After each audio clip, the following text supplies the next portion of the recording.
I'm Ronna Romney-McDaniel, Chairman of the Michigan Republican Party. I'm here at the Livingston County Lincoln Day Dinner to hear Senator Ted Cruz address us. We're so excited to have all the presidential candidates come to Michigan because Michigan matters in 2016. The Republican Party is excited to continue keeping Michigan on the comeback trail. We're excited about our governor, Rick Snyder, and our legislature and the good work that they're doing. We want to continue that in 2016, keep a majority in the House, and win the presidential through Michigan. Okay. Again, I'm Ronna Romney-McDaniel here in Livingston County. Thank you so much. We're excited to hear Ted Cruz.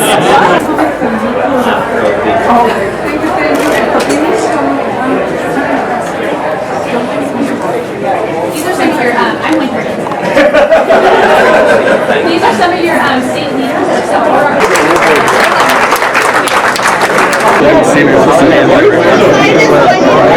I'm State Senator Joe Hune. Tonight we're at Crystal Gardens for the Republican annual Lincoln Day Dinner, and we have one awesome speaker, Senator Ted Cruz from Texas, presidential candidates here to speak to us tonight. Pretty exciting night.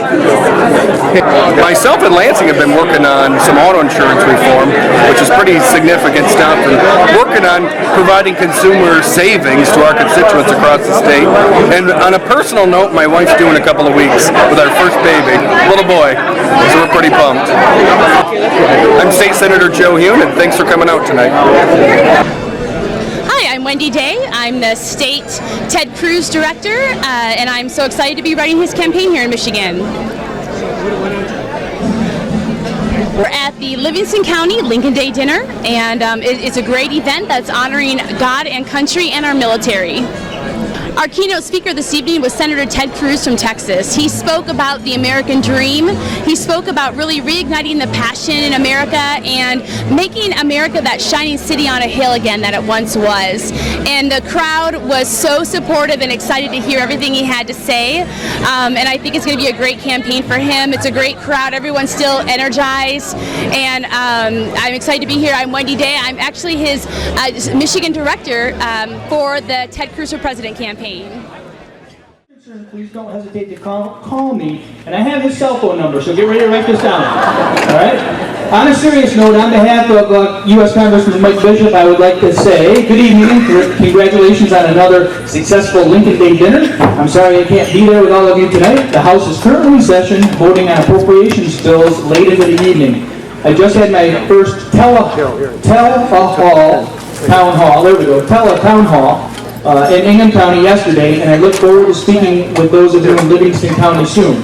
If you have any questions or concerns, please do not hesitate to contact me. 248. Just kidding.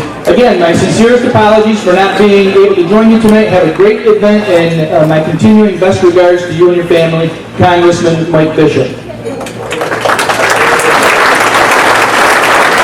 So now I will turn the microphone over to our state senator, Joe Hune, which is where... Thank you.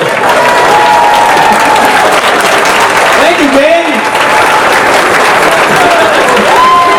Thank you. Yeah! I like it. Let's hear it for Ted Cruz.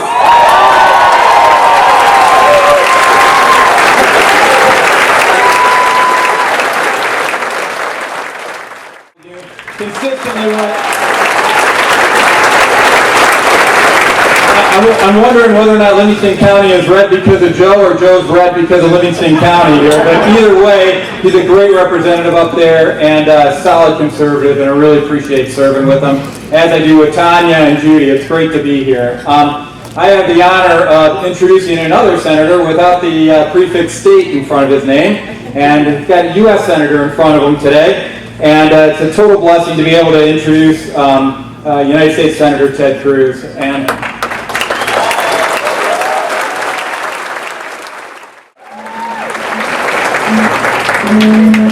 I spent all week in Washington, D.C. So it is great to be back in America.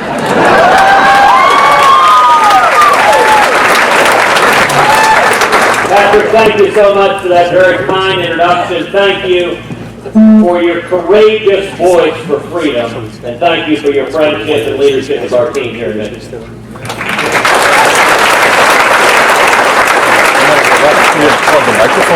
Now, I did want to check, is this the ready for Hillary gathering? Yeah, 2 microphones I have up there. Just grab one. You know, it's actually quite striking. On the Republican side, we've got an abundance of fantastic candidates.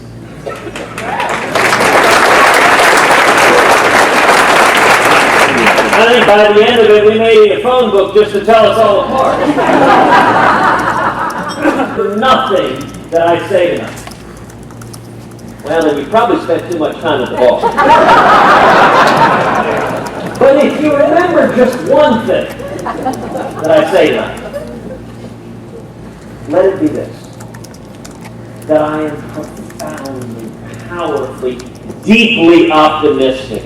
America is waking up, the American people are rising up, and we will turn this nation around.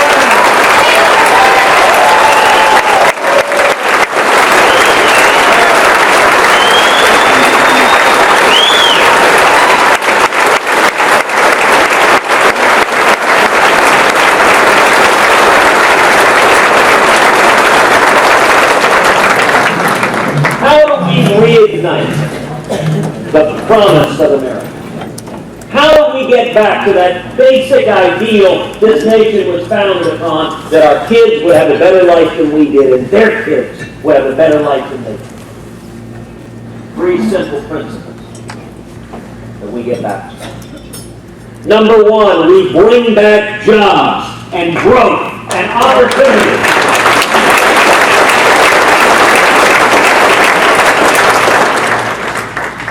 The men and women here understand cause and effect. You understand that every time the federal government goes down this path of out-of-control spending and taxes and regulations, the result is stagnation and misery and malaise. And on the flip side, every time we pursue tax reform and regulatory reform, the result has been incredible economic growth.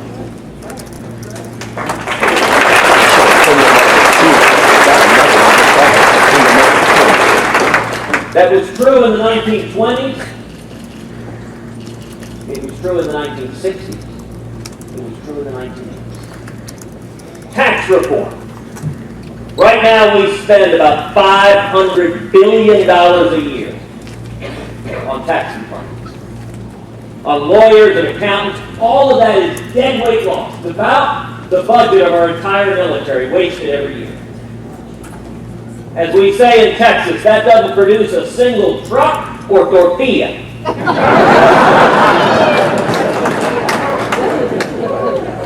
And I'll tell you the best tax reform. We need to adopt a simple flat tax.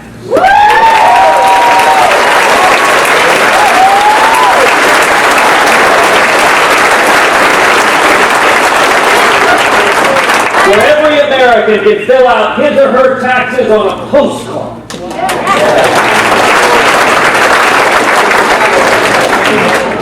And when we do that, we should abolish the IRS.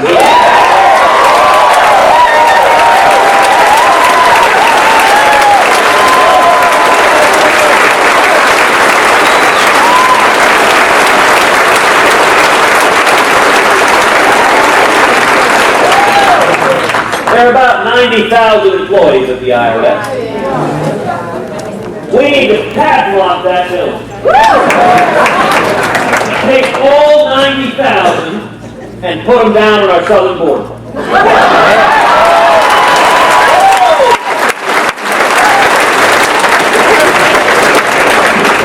Now, to our friends in the media, I say that somewhat tongue-in-cheek. But think about it for a minute. Imagine you've traveled thousands of miles to Livingston. You're swimming across the Rio Grande. The first thing you see is 90,000 IRS agents.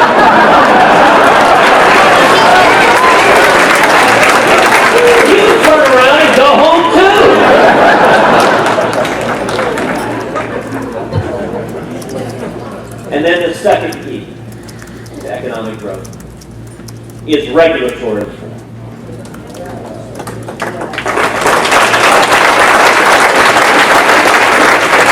We have seen the alphabet soup of Washington descend on small businesses and strangle jobs, whether the EPA or the CFPB or one after the other after the other. You know, a couple of years back I was in West Texas. I asked some folks there, I said, what's the difference between regulators and locusts? I said, well, the thing is, you can't use pesticide on the regulator.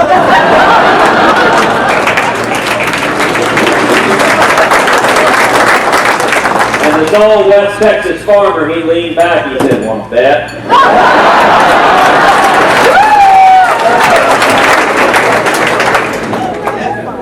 And the most important regulatory reform. We need to repeal every word of Obamacare.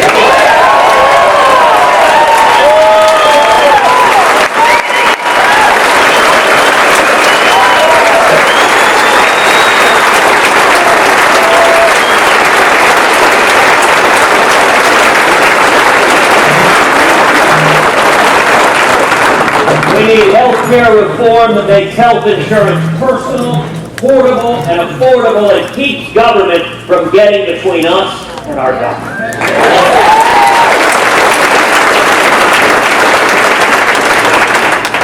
The second key to reigniting the promise of America is we need to defend our constitutional rights.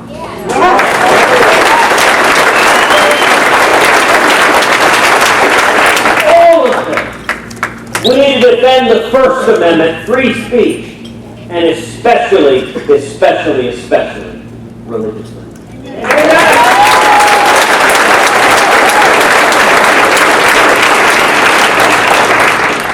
You know, it was just a few weeks ago, all of us were heartbroken at seeing the battles over religious liberty in Indiana and Arkansas. And we saw a perfect storm of the modern Democratic Party that has gotten so radical, so extreme in their devotion to mandatory gay marriage that they've determined there is no room remaining for religious liberty in the Democratic Party. And that was joined, sadly, with big business, who decided there was good money in throwing our First Amendment rights overboard. And perhaps saddest of all was there were more than a few Republicans, including some 2016 presidential candidates, who were nowhere to be found.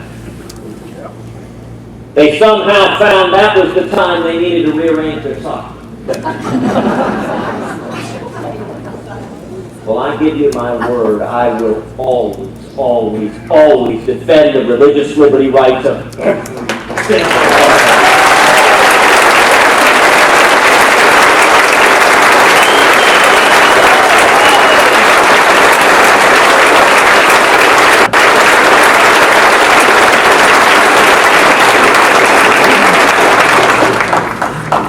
Let me tell you a story on religious liberty that will lift your spirits. You remember several months ago, when my hometown city of Houston subpoenaed 5 pastors. It issued subpoenas demanding that those pastors hand over every sermon they give in their sermon notes, their correspondence, their email, anything concerning homosexuality. Now listen, if I had gone on Fox News and said the government is going to start subpoenaing pastors, they have written me off as some tinfoil hat wearing conspiracy theory black helicopter guy.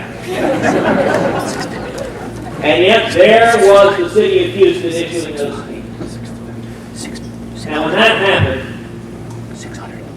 I was back in Houston that week. It was a Wednesday, and we decided we wanted to put together a rally in defense of religious liberty.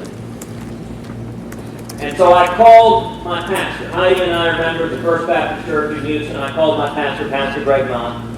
I said, Pastor Greg, have you seen what's happening with the subpoenas? He said, oh yeah, I've been praying about it all morning. And I said, well, we want to do a rally. We want to bring together pastors in support of religious liberty. We'd like to do it tomorrow, Thursday, at 11 a.m. And Pastor, I wanted to ask if we could do it at the church, if you'd be willing to host it. My pastor began laughing. He said, Ted, you know, Scripture tells us that God has ordered our steps long before we have any awareness. He said, a month ago, God put a burden on my heart to pray for our city. And I reached out to pastors across the city to come together and pray. He said, Ted, there are 50 pastors coming to my office tomorrow at 10 a.m.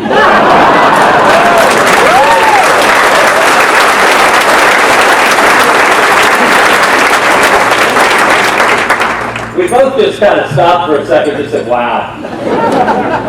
So the next day I joined the pastor. We spent an hour on our knees praying for our city. Then we went down to a rally, had 400 or 500 citizens, had 50 pastors across racial lines, ethnic lines, denominational lines. Heck, we even had First Baptist and Second Baptist. And that ain't easy. And we stood together and said, Caesar has no jurisdiction over the polls.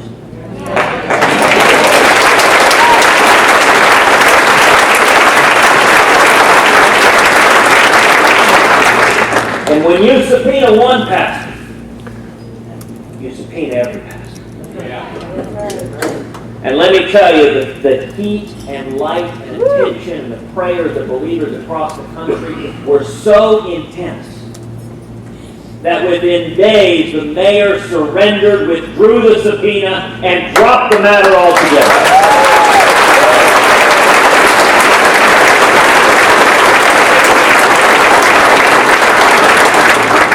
Religious liberty is an issue that brings us together, that unifies us, that ties us together. It's who we are. We need to defend the Second Amendment.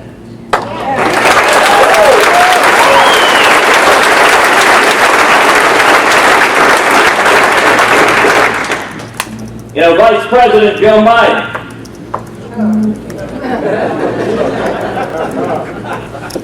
You know the nice thing? You don't need a punchline.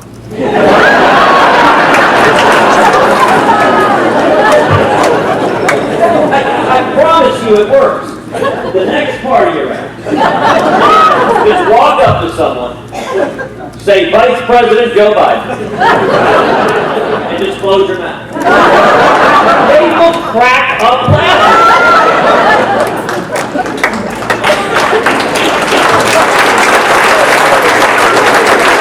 But Biden said, if anyone attacks your house, just go outside with a double-barreled shotgun and fire both barrels in the air. Now that is very, very good advice. If it so happens you're being attacked by a flock of geese.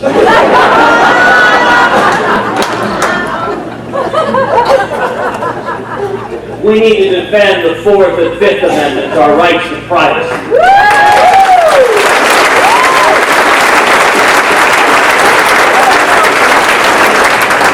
How many of y'all have your cell phones? Let me ask you, please leave your cell phones on. I want to make sure President Obama hears every word we say.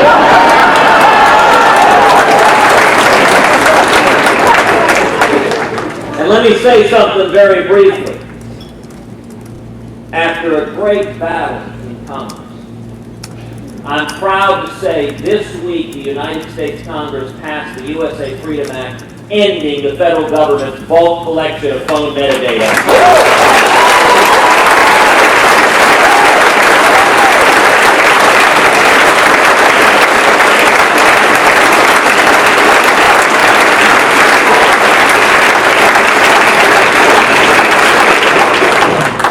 I joined with my friend Senator Mike Lee in fighting for that bipartisan legislation and ended up going through, after a bloody battle, going through both houses of Congress overnight.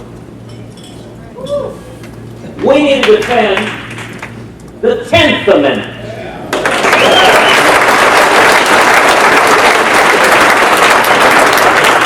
Or as President Obama calls it, the what?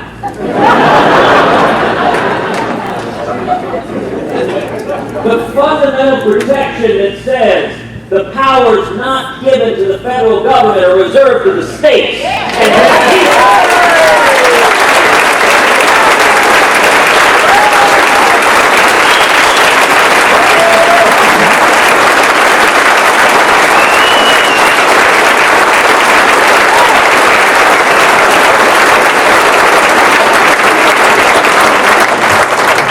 That means there are 4 functions the federal government needs to do and do well. It needs to defend this nation. It needs to stand with the men and women of the military who we're honoring here tonight.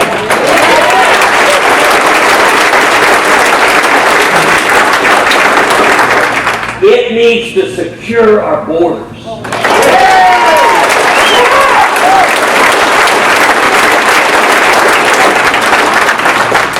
But there are other areas the federal government has no business sticking its nose. And right at the top of that list is education.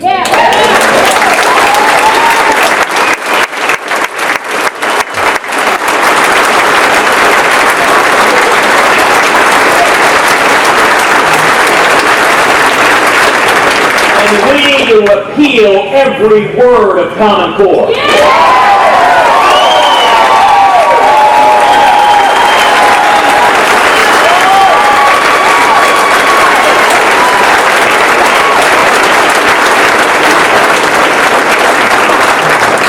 Education is too important to be dictated by unelected bureaucrats and councils.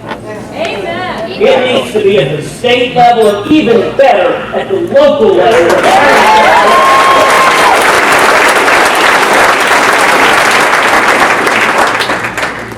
The third key to reigniting the promise of America is we need to restore America's leadership in the world.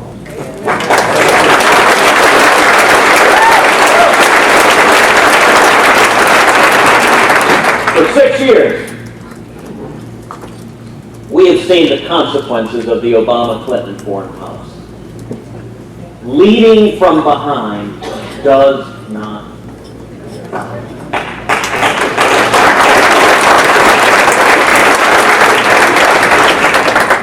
Today, our friends and allies no longer trust us. And our enemies no longer fear us. Instead of a president who boycotts Prime Minister Netanyahu, imagine America standing unapologetically alongside the nation of Israel.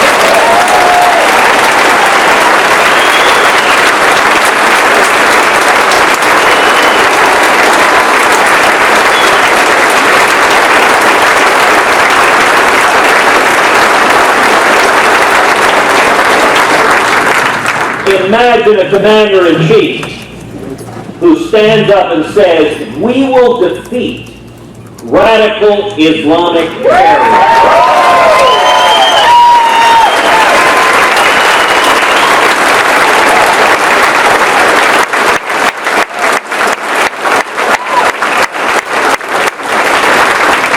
And we will call it by its name.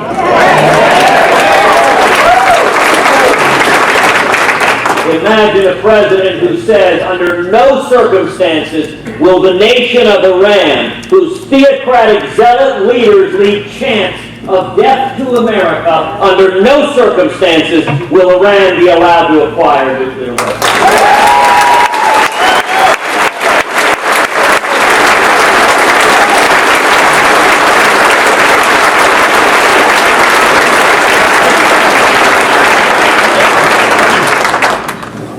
You know, for all of us, American exceptionalism, freedom, our constitutional rights, these aren't abstract ideas. This isn't bookworm. For each of us, it's personal. It's real. It's our family. My mom was born in Livingston, Irish and Italian, working class family. Her mother was the second youngest of 17 kids.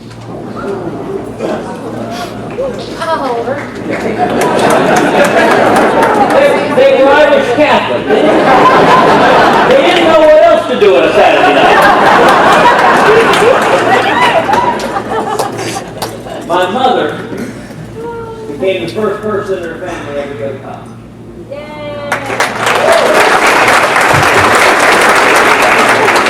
She went to Rice University in Houston. Graduated in 1956 with a degree in math.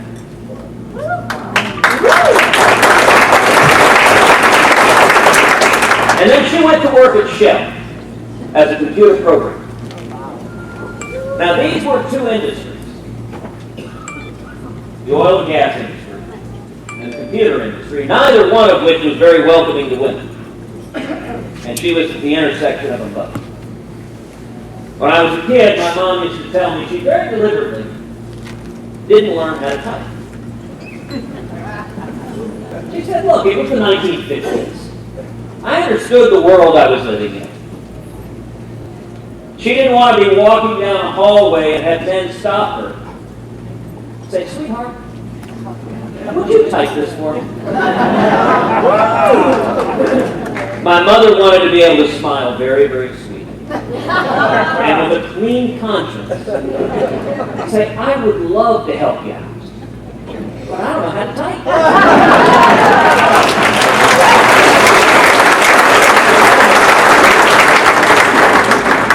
I guess you're going to have to use me as a computer programmer instead. My mom turned 80 last year. She has been a best friend with me my whole life. She's an incredible grandmother to our two little girls. And she's a woman of strength, character, and perseverance. My dad was born in Cuba. He grew up in Cuba. As a kid, when he was 14, he began fighting in the Cuban Revolution. And they threw him in prison and they tortured him. My dad fled Cuba in 1957. He came to America. He was 18 years old. He couldn't speak English. He had $100 sewn into his underwear. Actually, don't advise carrying money in your underwear. And his very first job was washing dishes. He made 50 cents an hour. And he worked 7 days a week and paid his way through school. He went on to start a small business. And today he's a pastor based in Dallas.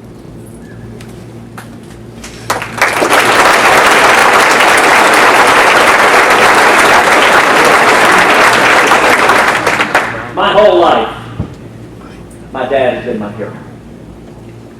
But you know what I find most incredible about his story? How commonplace it is. Every one of us here, we have a story just like that in our life. Some of us, it's us. Others, it's our parents. Others, it's our great-great-great-great-grandparents.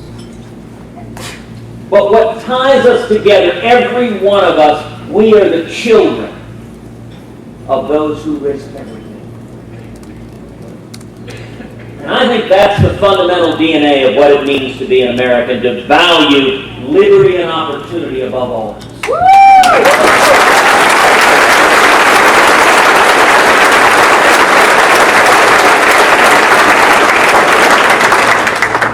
Now,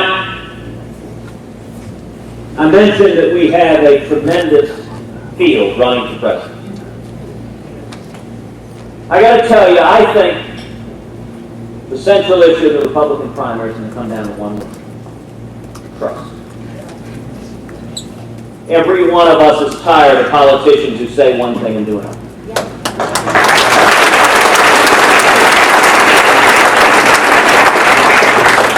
Mr. Michigan's going to be an early primary state. Let me suggest to each of you a simple question to ask every candidate who shows up in front. Don't tell me. Show me.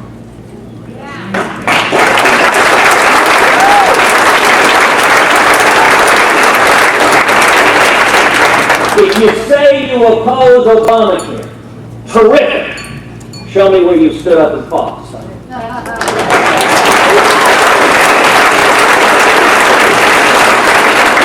If you say you oppose the debt and debt ceiling that are bankrupting our kids and grandkids, fantastic. Show me where you stood and fought.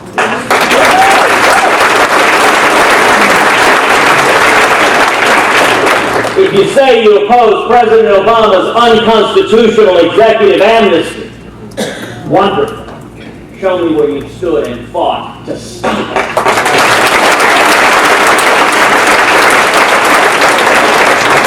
If you say you support the First Amendment, if you say you support free speech and religious liberty, great! Where were you in Indiana?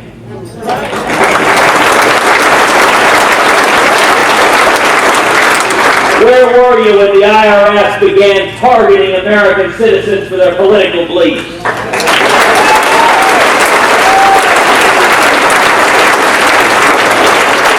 If you say you support the Second Amendment, where were you when President Obama and Harry Reid tried to come after our right to keep and bear arms?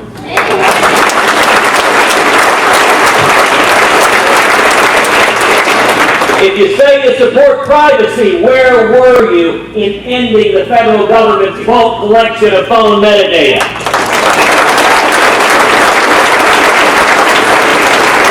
If you say you support the 10th Amendment, if you say you oppose Common Core, show me when you stood up and fought to stop it.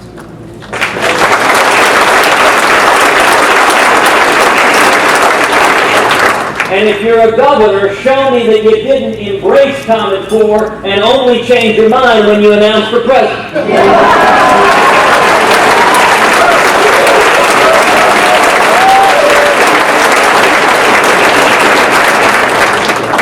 If you say you support Israel, show me where you stood and fought to strengthen our friendship and relationship with Israel.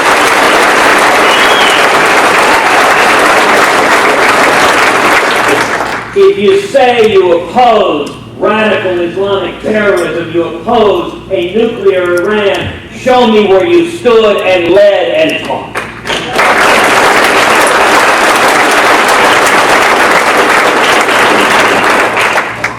Now some of you may be thinking,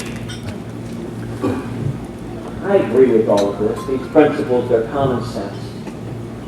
But can we do it? How do we turn this country? And it's going to be two very simple things.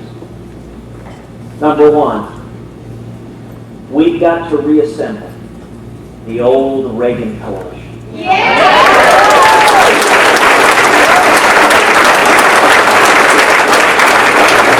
We've got to bring together conservatives and libertarians and evangelicals and young people and women and Hispanics and African Americans and especially Reagan Democrats.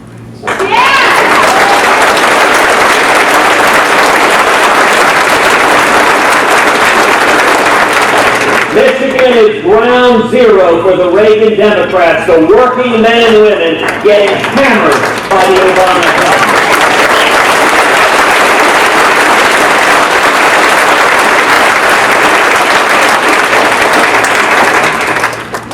And number two, we've got to empower people.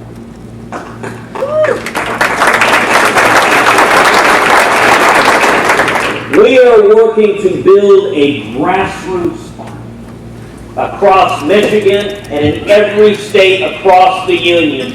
Millions of courageous conservatives who say enough is enough, let's get back to the principles that built America.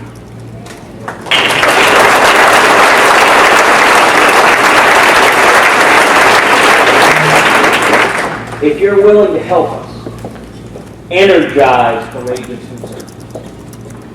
Each of you that had your cell phones, I'd ask you to take them out and to text the word Constitution to the number 33733. Let me give that to you again. Text the word Constitution to 33733. You know, the book of Ecclesiastes tells us there's nothing new under the sun. And I think where we are today is very, very much like the late 1970s. The parallels between Barack Obama and Jimmy Carter are uncanny. Same failed economic policy. Same misery, stagnation, and malaise. Same feckless and naive foreign policy. In fact, the exact same countries, Russia and Iran, openly laughing at and mocking the President of the United States. You know, the one person in America thrilled with the job Barack Obama's doing is Jimmy Carter.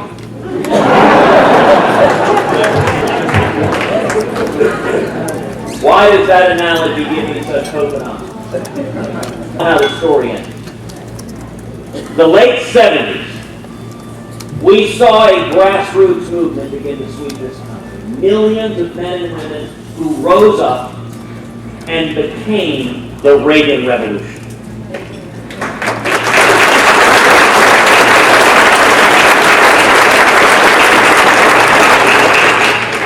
And it didn't come from Washington. Washington despised Ronald Reagan. If you see a candidate who Washington embraces, run and hide.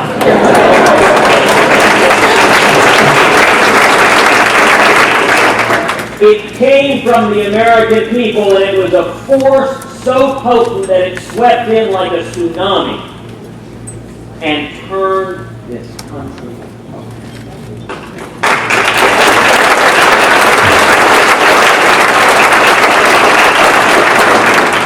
The reason I'm optimistic is the same thing. The reason I'm optimistic is all across this country, millions of people who've never been involved in politics are standing up and saying, what on earth is happening? It's not a matter of right or left or Democrat or Republican, it's a matter of common sense. I'll tell you later what happened. Let me ask something. How many people here have never been to a Republican Party event before?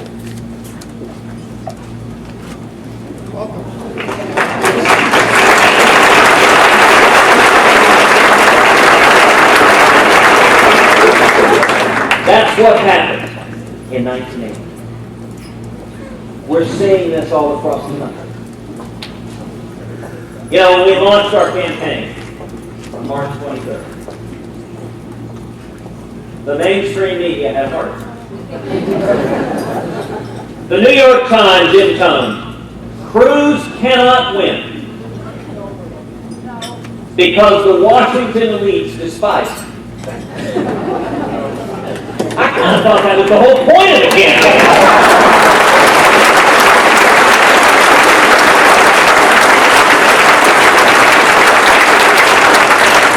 Heidi and I went on a barnstorming tour. We went to Iowa, New Hampshire, South Carolina, every place we went, standing room only. Local press reported the crowds were larger, double the size of any of the other candidates in the race.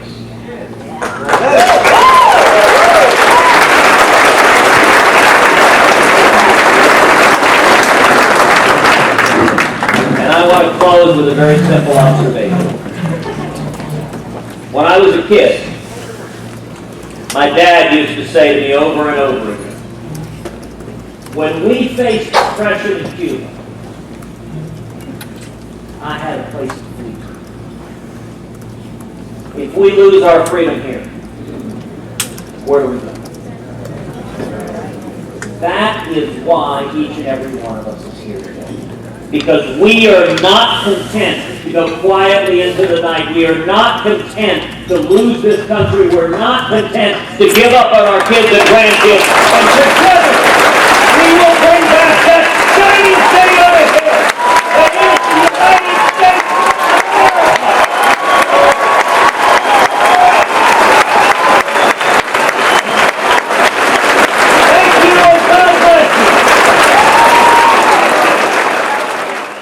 Prosecutor. I'm here at Crystal Gardens for the Republican Party Lincoln Day event where Senator Ted Cruz came to speak to an overflow crowd. It's great to see so many Republicans in one place getting excited about 2016. We've got a great group of candidates running for president. Hopefully we'll be able to take the White House back in 2016. This is John Connolly, the Republican Party, with Ted Cruz here as the primary presidential candidate and the speaker. I think he did an awesome job, and I think he laid a moral foundation that can be used as a blueprint for our country. Down the Ann Arbor area, I'm a cardiologist here to see Ted Cruz at the Livingston Lincoln Day event, and Republicans have a great set of candidates, and Ted Cruz is one of the top candidates in the field this time. Look forward to seeing some of the other candidates and have everybody get their opinion out there, and I hope we can get some Democrat candidates to get out there in public and talk to the media a little bit so we can make some comparisons. That'd be great. State Senator Patrick Kolbeck, and as far as what's going on here, we're here at the Lincoln Day dinner out for Livingston County, and I'm co-chair of the Senator Ted Cruz for President campaign, and honored to do so. We got a principled politician here that's a true statesman, one of those guys that not just talks the talk but walks the walk, and I'm 100% behind him. We need that principled leadership back up in D.C., one that respects the rule of law, respects our Constitution, respects the fact that it was we the people that ceded powers to the federal government, that they're limited. And he's the only guy that understands that, and the best guy to go off and get our country recalibrated. Understand Mike Lee, the Lincoln Day dinner, the Livingston County Republican Lincoln Day dinner, where Senator Ted Cruz just spoke. Very inspirational, very grassroots, constitutionally oriented senator. So it'll be he's going to give them a good run for their money. I'd like to see him be the next president.